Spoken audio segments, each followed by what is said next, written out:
Yes. Changamoto masuala ya hedhi. Unaweza kujichanganya upige hedhi na hedhi. Ni kama vitu vipo karibu hivi, ni pua na mdomo. Kwa hiyo hedhi ni jambo la kawaida sana kwenye maisha sasa hivi. Zamani ilikuwa ni ngumu watu kufahamu elimu hiyo, ilikuwa ni siri hivi. Wanaambiana tu mama na dada, kaka ujui, ghafla umeenda zako bafuni umekutana kitu kama mkate, unaweza kusema hii inaweza nikala hii. Kumbe kawa ni ndo jambo ambalo mwanamke anajitibu nalo.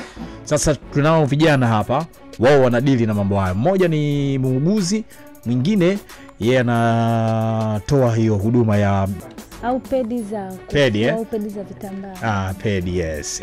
Hizo pedi sasa. Tunazungumza hilo. Wakati niko Yankee nikasema nikiwa mkubwa mimi nitakuwa na misaada yangu kwa jamii, nitakuwa natoa pedi. Kwa sababu nilikuwa naona zile haso za vijijini. Mtu anachukua kitambaa iko kinafuliwa iko kinafunikwa na nini na nini.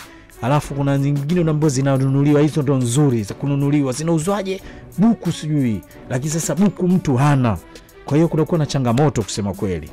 Sasa leo tutazungumza hiyo. Karibu sana Shufa. Shufa. Okay, Shufa nani? Shufa Nasoro.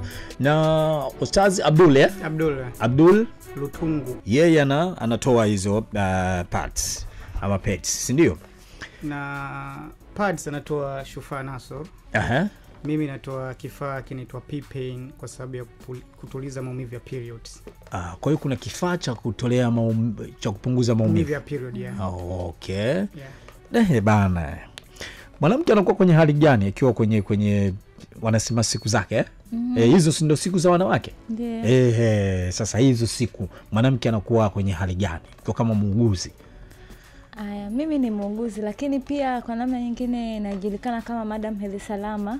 Kwa sababu kiachana na kazi yangu ya uguzi, kwa wakati wangu ule wa ziada huwa ninafanya hizi harakati za masuala ya hedhi salama, kutoa elimu mashuleni, hivyo kwa jamii. Na mwanamke anapokuwa tuna hali tofauti, tunategemeana. Kuna mabadiliko ya hormones ambayo sometimes wengine wanapelekea akiwa wakati wa hedhi anajisikia kama tafrani, anakuwa na hasira, mood swings, maana yake zile. Sometimes ana craving ya kitu, anaweza kaa anatamani labda kwa kipindi kile awe anakula tu kitu fulani tu kutokana na mabadiliko ya hormones. Lakini pia kuna kuhisi maumivu chini ya kitovu, maana yake maumivu ya tumbo. Kuna mtu mwingine anaweza kujisikia kichwa kinamuuma, kuna mwingine anaweza kahisi mgongo unauma, kuna mwingine kichwa. Kwa hiyo inategemeana kila mtu na mtu dalili zake anazoonesha akiwa wakati ule. Kwa mateso hayo ndio maana pakawa tofauti ya mwanamke na mwanaume. Kwa nini asipozipata huwa naye pia anapagawa? Maana ukizipata shida, ukizikosa tena ndo balaa. Sizioni mtu anazitafuta kwenye kalenda, naenda hadi kwenye kalenda. Ziko wapi? Sasa asipozipata inakuwaje? Ni kwa sababu najua hedhi ni kitu cha baraka na ni kitu cha muhimu, lakini ni kitu ambacho kila mwanamke ni lazima awe nacho. Kwa sababu kwanza hedhi ndo mwanzo au uhai wa kila kiumbe alipoanzia ni hedhi. Kwa hiyo unakuta kama mwanamke ambaye unaweza although sio kila mwenye hedhi anaweza anaweza kawa na uwezo wa kushika ujauzito, hapana. Ila kitendo cha kupata hedhi ni kitendo kinakuwekea wazi kwamba wewe sasa tayari ni msichana uliyekamilika. Kwa sababu hedhi inatokeaje? Pale yai la mwanamke lililopovushwa litakapokosekana mbegu ya kiume kwa ajili ya kuzalisha mtoto, lile yai pamoja na ule ukuta ambao wa ndani wa yai ambao unaitwa endometrium ungeweza kuzalisha mtoto ambapo mbegu za kiume zingefika kwenye yai, ndo kwa pamoja zinatolewa nje, ndo kama hedhi. Kwa sasa kwa mtu ambaye labda kisha ona labda tayari hapati hedhi yake, mwingine labda hivyo anakuwa na wasiwasi kutokana na hisi labda anaweza kabeba mimba, mwingine atakuwa na wasiwasi labda ataona nimeanza kupata changamoto, itakuwaje baadaye nikihitaji kuwa mama au kushika mimba itakuwaje? Kwa hiyo hedhi ni muhimu kwa msichana, although inapokuja ni kuna namna tunakuwa tuko na discomfort, tena natamani ikija tu iishe, lakini usipoiona nayo ni changamoto. Inakuwa ni changamoto. Sasa tutakuja kuzungumza baadaye hapo kwamba huna ujauzito, una hedhi. Na ukifika umri, haujafika umri wa kukoma kwa hedhi. Yes, tutazungumzia pia sababu zake hapo.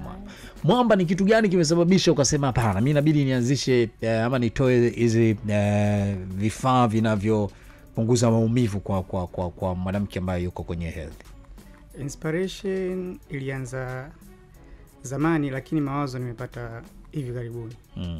Mimi wakati nakuwa na mdogo wangu alikuwa anapitia maumivu makali sana paka anaenda kuchomwa sindano. Lakini nilikuwa sijui nini ambacho kinamkuta. Kwa kipindi hiko mama tu ananiambia tumbo, yani, lakini kila baada ya muda tumbo linamsumbua huyu.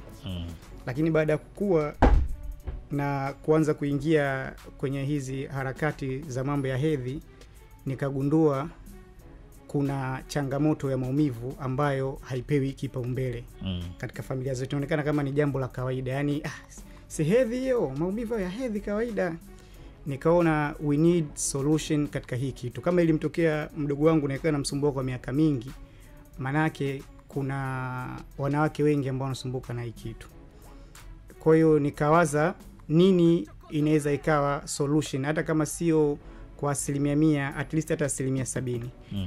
Nikafanya research zangu, nikaangalia maji ya moto inakuaje, nikaangalia wenzetu, nchi za wenzetu wanafanyaje, ndo nikaja na kitu inaitwa P-Pain, ambayo ni chupa ya maji ya moto ambayo unaifeed maji ya moto ndani, unaivalisha na cover yake, and then ukisikia period unaweza ukaweka sehemu ambapo kuna maumivu na ikarelease hayo maumivu.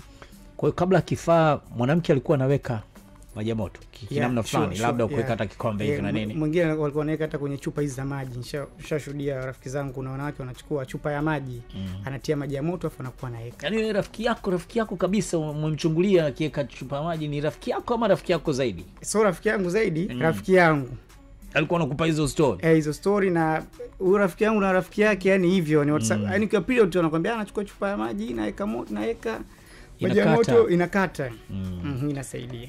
Mbona hapo umeshangaa rafiki yake Sasa hizo si mambo za mtoto wa kike, ilikuwa kwamba ni rafiki yako ni unamchungulia. Sasa inategemea. Kwa mfano kama mimi naye ni watu ambao tumejuana kwa issue za hedhi salama. Kwa hiyo unakuta sometimes nampa details za kwangu tu binafsi, ni kwa sababu gani tuna match the same things ambavyo tunavyoongea. Kwa hiyo ninapompa some experiences za kwangu anapata kujua okay, kwa hiyo kumbe kuna 1 2 3. Okay. Mazungumzo yalikuwa sana ni dada na mama. Sasa hivi mnaona kila mtu akielewa, hata mdogo wako wa kiume haina shida. Na mimi nahusisha sana swala la uhusishaji ya wanaume wakati wa hedhi, ni kwa sababu kwa mfano unakuta changamoto nyingi kuanzia kwenye familia, hata hizi baba, mama, watoto kama hivyo kaka, au hata kwenye familia ya mtu hata na mchumba au mume, wanashindwa kuelewana kipindi cha hedhi kwa sababu wengi wao hawana uelewa. Ndio maana tunaona kwamba hakuna haja ya kusema hivi vitu unaficha. Unapoweza kuweka uelewa, kila mtu atatambua na ataweza kujua.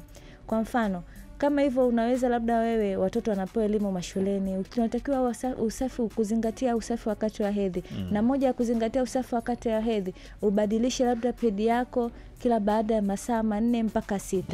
Kitu ambacho mtu akifuata kabisa ule usafi ambao unatakiwa, anaweza kujikuta anatumia hata pakti 2 au 3 za pedi kwa kipindi cha ile period tu ya siku 2 mpaka 7.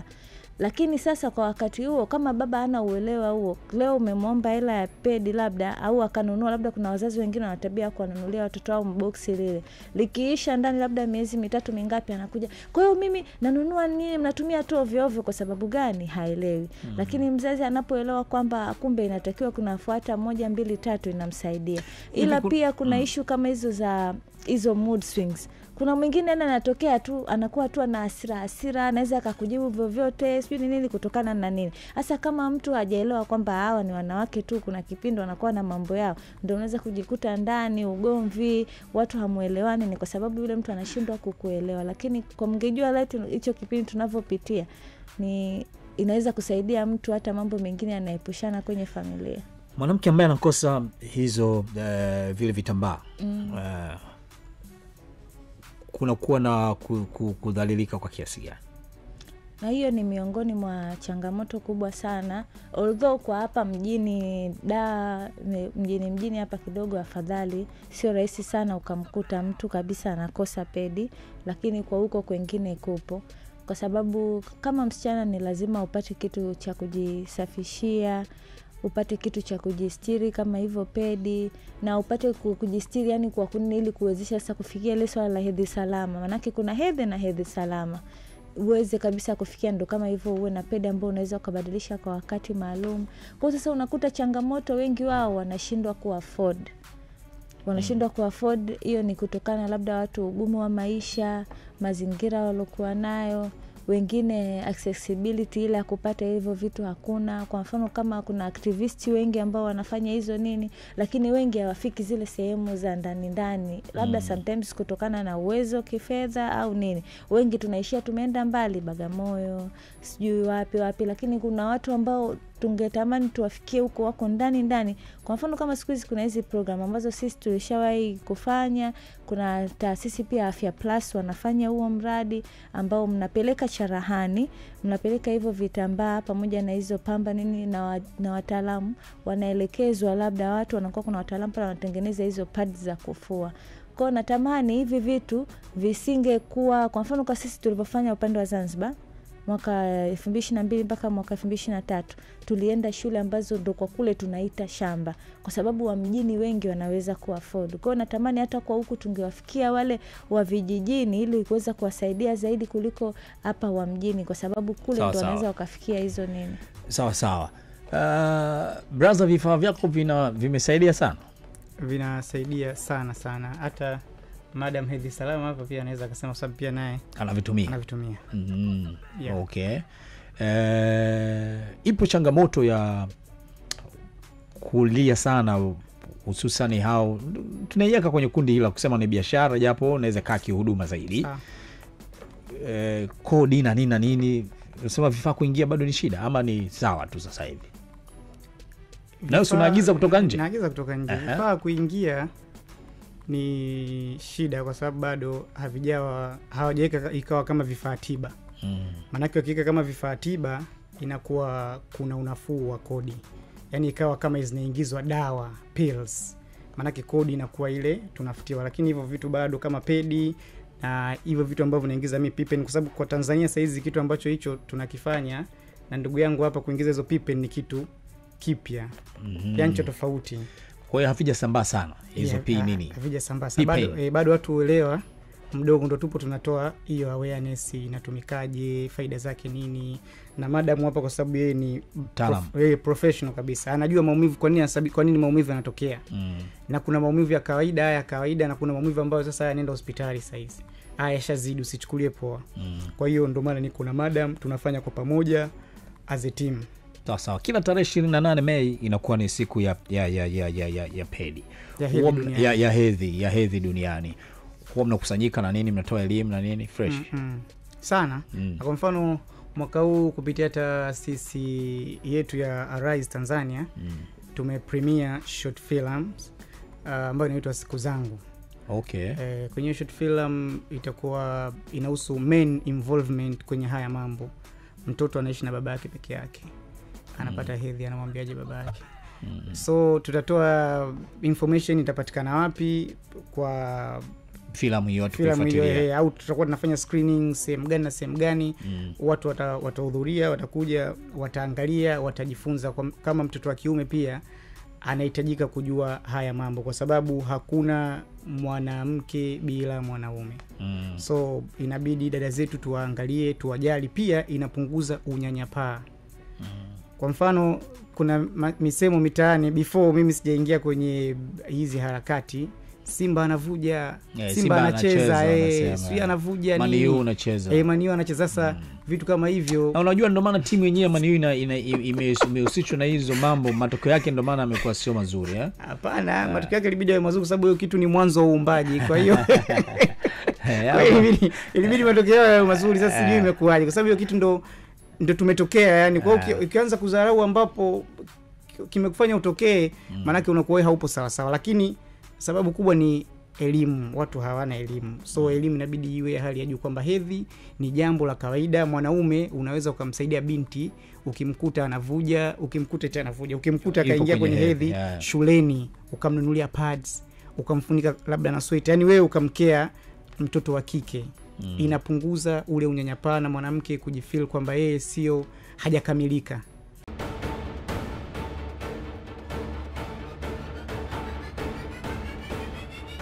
Unaangalia Nipe Tano na Khalid Gangana.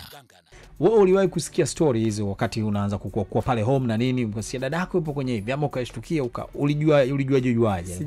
Sijawahi kujua uwezo kama nimekuja kujua hivi ukubwani. Ndio maana mbele dadangu alikuwa analia paka anachomwa sindano za maumivu. Yaani nilivyokuwa ndo nimejua hii periods.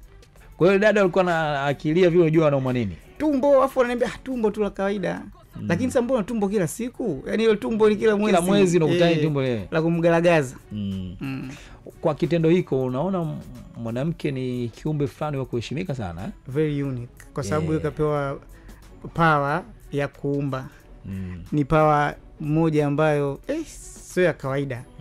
Yaani sio power ya kawaida ambayo unaweza ukaichukulia poa, ila elimu na kujua kwamba kitu alichopewa ni cha thamani ndo shida. Kama anavyosema mwingine, asipoingia piani akiingia shida, asipoingia shida.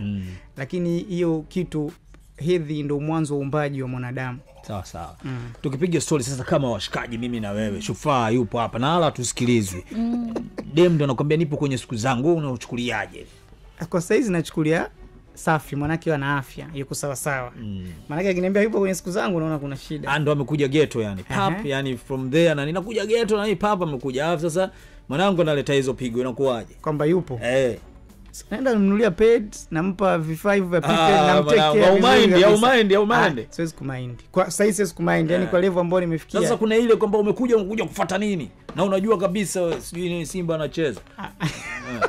Ndio unyanyapaa sasa ambao sisi sasa tupo kwa sababu ya kuupoteza, kwa sababu sio kitu kizuri. Wewe unabidi ufurahie, yupo ana afya, yani yule binti yupo kwenye afya, anaweza kutengeneza uzazi, yupo kwenye hiyo power. Kwa hiyo inabidi ile power sasa wewe ufurahikie kwamba huyu anaweza kuzalisha. Kuna watu mpaka saa hizi hawajazaa wanapata tabu, wanahangaika, wanahaso na mambo mengi, lakini unaona mtu kabisa huyu hapa yuko kwenye period, manake hapo sasa yuko tayari, anaweza huyu kutengeneza iko kitu. Kama utaweza, unamsubiria, unaandaa, unampa mtoto, mambo yanakuwa so mengi. Unakuwa burudani. Fresh kabisa. Tena hapo niongezee hiyo. Sometimes na hisi ndio hiyo tunasema kukosa elimu. Wanaume mnapelekea wanawake wanafanya mambo sio. Kuna siku kuna mdada alinitafuta, manake si hivyo ananijua Madam Edhi Salama. Akanambia, "Madam samahani, nilikuwa naomba dawa za kukatisha period." Nikashtuka kivipi? Yaani mwamba alikuwa anahitaji yani. Nimetoka huko nimekuja kwa bwanangu, nafika hapa period imeanza. Sasa hapa kanimind. Kaambia hivi, wewe una akili kweli? Nikamwambia ni siku zote kwenye maisha wenzako wengine wanaitamani waipate. Unajua kuna tofauti ya tasa na mgumba. Kuna mtu tasa ambaye anapata period ila hawezi kupata mtoto. Alafu kuna yule mgumba ambaye hajawahi kuiona period. Kaambia wewe usifanye hayo mambo. Inabidi yeye akuelewe. Pangekuwa na athari gani mtaalamu kwendapo angekatisha ama linatokea jambo wakati mwanamke yupo kwenye hizo siku? Kwa sababu kama yai lile halijapevushwa, linatolewa nje kama damu, manake ule ni uchafu unabidi utoke kwenye mwili. Wewe unauzuia usitoke. Ndio pale mwisho wa siku mtu anakuja anafanya uvimbe, anapata mafibroid, au inaweza ikasababisha akapata masamu infections. Mwisho wa siku ndo anakuja kupata skuzi yameenea makansa ya kizazi. Kwa hiyo unakuta yani niache tu kuliko mtu yani skuzi wasichana. Na yule jangao ambaye ana force hivyo ana force king. Unajua damu ni moja ya tunaisaje transition mode ya kusambaza maradhi. Kwa hiyo unakuta sasa unapofanya hivyo wakati mtu yuko period, sasa ile damu inaweza ikasababisha kama yule mtu labda alikuwa unajua sio ngumu sana kuambukizwa maradhi hivyo, lakini ni rahisi hata kama yule dada alikuwa ni keria tu labda ana UTI lakini ambao haionyeshi dalili. Ni keria tu, ni rahisi sasa ukaambukizwa na wewe, au kama ana maradhi mengine. Kuna hawa normal flora ambao wako kwenye sehemu ya uke ya msichana ambao normal flora ndo washikaji gani? Hao ni kama tunasema ni bakteria ambao wanaitwa Candida albicans, wako kwenye sehemu ya uke, ni kwa ajili ya kumlinda. Ila sasa nyinyi mnapokuja kufanya hivyo vitu vingine ndo mnakuja sasa kuwa disturb. Sasa ndo pale mkisha wa disturb baadaye ndo wanakuja kuwaletea shida. Kwa hiyo badala yake mtateseka wote wawili. Ukomo wa mwanamke kukata hiyo kitu ni miaka mingapi? Wengi kwenye nilisikia manake kuna mwanamke ambaye hapati kabisa. Yaani umri umesababisha hayo. Ni kwenye miaka 50s. Although wazee wetu zamani kidogo walikuwa nini, la siku kutokana na lifestyle tunayoishi Wengine unakuta mfano tu mimi nitolee mamangu ana miaka 48 ila ameshaanza kuona sasa menopause. Najua maisha yanabadilika sasa hivi, lifestyle kuliko zamani, lakini menopause ni nini? Ndio hiyo ukomo wa hedhi. Ya ndo menopause. Kwa unakuta lakini inavyotakiwa mara nyingi kuanzia miaka 55 ndo unafikia kikomo. Sasa kuna yule ambaye haoni, hajabai. Yani hapo kati labda imekata tu. Yupo kwenye hatari gani ya kupata ama kukosa ujauzito? Sasa huyo inabidi aende hospitali, kwa sababu kama hauoni hedhi maana yake wewe yai lako halipevushwi. Kwa sababu kuna ovulation, ndio hiyo kupevushwa kwa yai, na kuna anovulation. Kuna mwingine yeye yai lipo lakini halipevushwi, ila ukuta ule wa nini unatolewa nje. Sasa kuna mwingine yeye manake yai halipevushwi na hata huo ukuta wa endometrium wall hautoki nje. Kwa hiyo unakuta hata period hapati. Ni vizuri watu wakaenda hospitali, kwa sababu hospitali ndio sehemu pekee utapatiwa matibabu ya haraka ukagundulikana una kitu gani, kwa sababu ziko nyingi sana. Inaweza ikawa mambo ya hormones, inaweza ikawa mambo mengine, ukatibiwa kwa haraka kuliko baadaye ikaja ikawa shida zaidi. Sawa. Sasa ile kwamba mtu yupo kwenye hiko kipindi anaufia labda kushiriki lile jambo, umeelewa bwana, kwa sababu yupo kwenye hiyo. Kwani kipindi kile anaweza akapata ujauzito ama akakosa? Na inakuwa pia kama sio kipindiko ni kabla ama baada? Mtaalamu tupe mambo hapa. Masela wapo geto nasikiliza, wajue ratiba zao, wanajipanga vipi nao. Kwa kipindi cha hedhi tunasema ni kipindi ambacho salama, kwa sababu yai tayari linakuwa ndo limetolewa. Yani manake kwa kipindi cha mwanamke labda kuna zile mzunguko. Kuna watu wana mzunguko siku 28, kuna wana mzunguko 30, 32 mpaka 36 hivyo. Lakini wengi wetu tuna mzunguko wa siku 28. Kwa hiyo kwenye mzunguko wa siku 28 labda watu tunachukua siku ya kwanza mpaka siku ya 7. Maana yake hii ni siku ya period. Baada ya hapo tunaenda mpaka siku ya 10 inakuwa siku salama. Siku ya 11 mpaka siku ya 18 hapa ndo kuna uwezekano. Haijulikani ubaya zaidi, haijulikani siku gani. Inawezekana siku yoyote hapa yai likapevushwa. Maana yake sasa siku hiyo ndo mwanamke anakuwa kwenye ovulation. Na kibaya zaidi kwa kipindi kile mwanamke ndo anakuwa sasa ana ile agu ya ile tendo. Anataka. Maana yake mwili muda wote unakuwa moto, tunaita hot period. Unamwona mwanamke umwelewelewi. Ndio tunaita hot period. Kusema hawezi, anazunguka tu. Yani sasa ukute ndio yuko single, utakuta kazini kama ni mtu akununanuna, siku nyingine unamkuta anafuraha, anacheka. Bwana hiyo kodi hiyo. Wanangu hiyo kodi hiyo. Unataka mtu anacheka tu. Kwa hiyo unakuta kipindi hicho tunaita hot period. Kwa hiyo kipindi hicho, na kipindi hicho hata ukigusa upindoi hiyo. Sasa kiufupi mwili mwenyewe unakuwa uko tayari anytime. Alafu ubaya ni kwamba zile semen za mwanaume au tunasema manii yanaweza yakasurvive kwa siku 3. Kwa hiyo kama wewe ulifanya labda ya 11, yai likatoka labda ya 13. Kwa hiyo kama bado lile semen zile ndio zipo, unaweza ukashika mimba hivyo. Alafu baada ya hapo kuanzia labda siku ya 19 mpaka inapokuja tena nini, kama lile yai halikupata kupevushwa, ndo linatolewa nje kama hedhi. Unajua bwana, sio kama unakuta, sijui kama watu ni hawatilii maanani, ni sana kufunga tai. Yani unaweza kufundishwa kama ujui tu, leo utaweza kesho uwezi. Na kwa hizo story unazotupa wanaume wengi sio kama hawaelewi, yani inatokea tu hivyo. Nafikiri hiyo mambo mnajua wenyewe sana. Sema kweli, yani mwanaume kumbe bwana hii ni lini na lini haelewi saa nyingine. Lakini kwa mtoto wa kike ukimpa kwake ni vizuri zaidi. Hata kama kwa mwanaume vile akifahamu, basi inakuwa ni vizuri kuepusha hatari ama kupata mtoto kama mnahitaji. Kama mtu anaona wanashindwa sana, basi watumie kinga. Kama mtu anaona labda mtashindwa sana, sio kwa wakati wa hedhi. Wakati wa hedhi tunashauri kabisa watu wasifanye, kwa sababu pia hiki kile ni kipindi ambacho kinamsaidia mwanamke kurecover, yani mwili wake kurudi katika hali ya kawaida. Kwa hiyo kwa kipindi cha hedhi mimi sishauri sana. Ila kwa kipindi kama hichi cha ovulation ambacho cha hatari, na mtu anajihisi labda hawako tayari kuwa na mtoto kwa wakati huo, na wanajihisi kabisa wanashindwa kujizuia, basi watumie kinga. Sawa. Ni hatari kwani kama mtu anashindwa kujizuia na amejizuia? Sasa sometimes haya mambo na damu zenyewe hizi zinachemka. Unaweza ukamwambia mtu na akashindwa kukuelewa. Unashangaa mtu anakuwa kichaa. Na sometimes hata mwanamke mwenyewe sio mwanaume. Sometimes mwanamke mwenyewe tu anajikuta sana anashindwa kujizuia. Sawa. Okay. Kwenye filamu kutakuwa wameigiza wabongo wenyewe? Ya bongo. Kumekuwa na gharama kubwa filamu yako kutengeneza hiyo? Yeah, gharama ilikuwepo kubwa. Picha nzuri? Kali. Sound ya kutosha? Kila kitu kiko safi kabisa. Ni kama dakika ngapi? Dakika 13. Dakika 13. Okay. Na somo linaeleweka tu fresh kabisa? Vizuri kabisa. Kila ataangalia atajifunza. Filamu itaruhusiwa kutazamwa na kila rika? Yeah, ama ni watu aina fulani? Ni kila rika. Okay. Sawa. Ulishawahi kufanya filamu wewe? Hiyo ndo filamu yangu ya kwanza. Na wewe ni mwigizaji ama director? Ni producer pia ni director wa hiyo filamu. Okay. Mbona hujataja pia ni mwanamuziki, maana hip hop? Bana sasa hip hop mbona umeificha sasa? Au unaogopa kwamba utupe mistari? Hapa nafanya by the way poetry. Okay. Zile za kuongea. Naongea kama Mlisho Mpoto. Unaweza kaongea hapo kidogo? Naweza nikaongea. Tuongee kidogo bana tupate ujumbe bana. Ama mambo gani tena? Namuona mtoto wa kike katika macho ambaye atakuja kuwa mama bora baadaye. Mama ambaye ndo Suluhu Samia huko baadaye.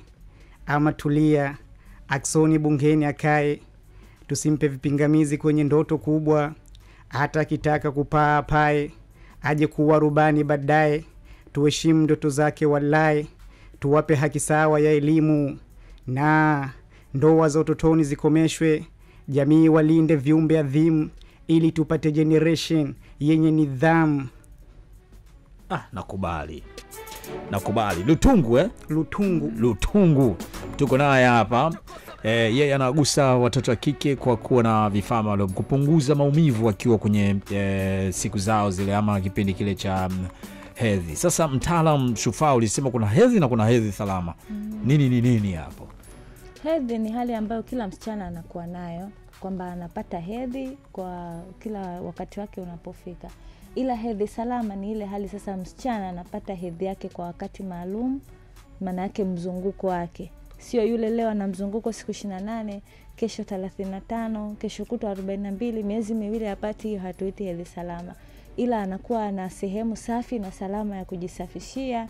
Maana yake hapa tunaongelea mazingira ya shuleni, makazini, au hata sehemu tu yoyote, kama labda kwenye safari. Angalau siku hizi imeboreshwa hata kwenye mabasi angalau kuna vyoo, anaweza mtu akanini hivyo. Kwa sababu safari unakuta mtu saa 12, saa 10. Kwa hiyo unakuta kama sasa hapo mtu kama vyoo vya mabasi angekuwa hana vyoo, maana mtu anajikuta sana anaweza akajikuta anajidai kuvumilia, anakaa na mpaka masaa 12 ambayo is not safe. Kwa hiyo treni ya mwendo kasi wametisha. Wametisha sana. Mama basi mengine hayana vyoo hivyo. Yani ndio hivyo. Kwa hiyo unakuta ni msingi sana, kwa sababu unakuta safari nyingine kama za masafa marefu ni lazima ubadilishe, na unakuta masafa kama hivyo kusimama labda mabasi labda vituo viwili au vingapi ambavyo inakuwa is not safe kwa msichana. Lakini pia awe na vifaa safi na salama vya kujisafishia. Kuna mwingine anaweza akafanya kazi, mwingine anaweza asifanye kazi. Ni sawa sana wale ambao tunaona wajawazito mpaka dakika ya mwisho mtu yupo kazini, ambao jamaa dada amejifungua si jana alikuwa hapa kazini. Lakini kuna mwingine alishaacha kazini miezi 2 hata 3 nyuma, kwa sababu vitu ndio hizo mtu leo hakuja kazini kwa sababu tumbo limemsumbua sana. Lakini kuna mwingine yupo kwenye kipindiko na anakuja kazini na uwezi kushtukia. Hiyo inakuaje hiyo? Hiyo ndo pale tunavyosema, unajua ni kama kinga ya mwili. Kuna mwingine ana strong immunity, kuna mwingine immunity yake inakuwa haiko strong. Ndio tunakuja the same kwenye maumivu. Although kikawaida kwa sisi wa Tanzania wengi tunachukulia kwamba maumivu ni hali ya kawaida. Yani tunaona kama kuteseka hivi kuna tunzo. Hapana. Yani wewe ukishaona ni kweli, yani inavyotakiwa maumivu ambayo yanakusababishia hadi wewe unashindwa kufanya mambo yako ya msingi ya kila siku, basi inabidi uende hospitali ukatibu. Jana nilikuwa bahati nzuri na wakati wa wasichana wa chuo tulikuwa tunaongea masuala ya hedhi. Nilivyoongea kauli, kuna mmoja akatoa testimony akasema ni kweli, mimi nilikuwa ni yule mtu ambaye nikiingia period kila siku lazima siku 3 ambazo nabaki tu nyumbani. Amesoma mpaka amefika form 6, hayo ndo maisha yake. Yani maisha yake bahati nzuri tu Mungu alikuwa anamjalia mitihani ile kama ya NECTA inamkutia hayuko wakati wa period, lakini imagine ingekuwa inamkutia wakati wa period ingekuaje. Alivyofika chuo ndo bahati nzuri sasa yeye mwenyewe baada ya kujielewa vile akaenda hospitali. Kumbe ni ana tatizo, lakini nyumbani ilikuwa inaonekana ni kawaida. Wakati mtu ana tatizo tena ambalo angeliacha baadaye ingekuwa kubwa zaidi. Sawa. Miaka mingapi mtoto kike anaanza kupata hizo? Kikubwa sana miaka 9, although kwa siku hizi siku nyingi mara nyingi wako miaka 11, 10 mingapi, although miaka 9 is fine, anaweza kaanza miaka 9, 10. Ni sawa. Sawa. Basi sawa. Bwana Lutungu, unapatikana vipi kwa mitandao ya kijamii? Na nyinyi mna taasisi moja? Ama kila mtu kivyake? Tuko ana taasisi yake, mimi na taasisi yangu. Wewe tunafanya kazi inaitwaje? Arise Tanzania, Arise TZ. Arise TZ. Instagram. Na unapatikana hivyo kwa mitandao ya kijamii? Arise.tz. Okay. Taasisi mimi kama mimi. Wewe kama wewe? Napatikana kama Abdul Lutungu. Okay. Na Shosti hapo? Mimi napatikana kama Shufaa Nasor, ila taasisi yangu ni Afya Yangu Organization. Kwa hiyo wewe ndo bosi hapo kwa taasisi? Unatoa nafasi ya kazi ama utoi nafasi ya kazi? Kwa sasa hivi organization structure yetu iko kidogo limited. Mambo yakizidi kuwa mengi inshallah kwa mbeleni mambo yatakuwa vizuri kabisa. Lakini nilikuwa naomba niwage na poetry kidogo ya okay, unyama.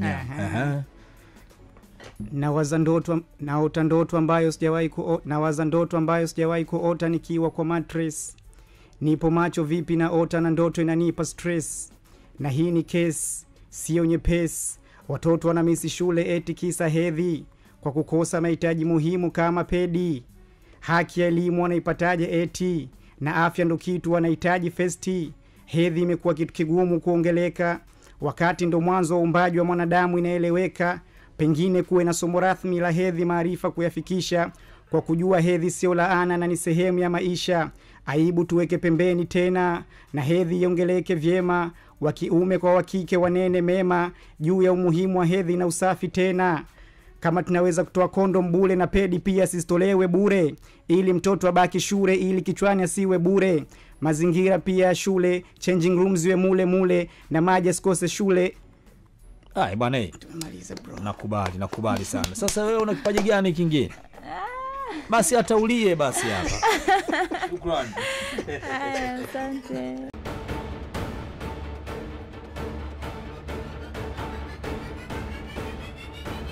Unaangalia Nipe Tano na Khalid Gangana.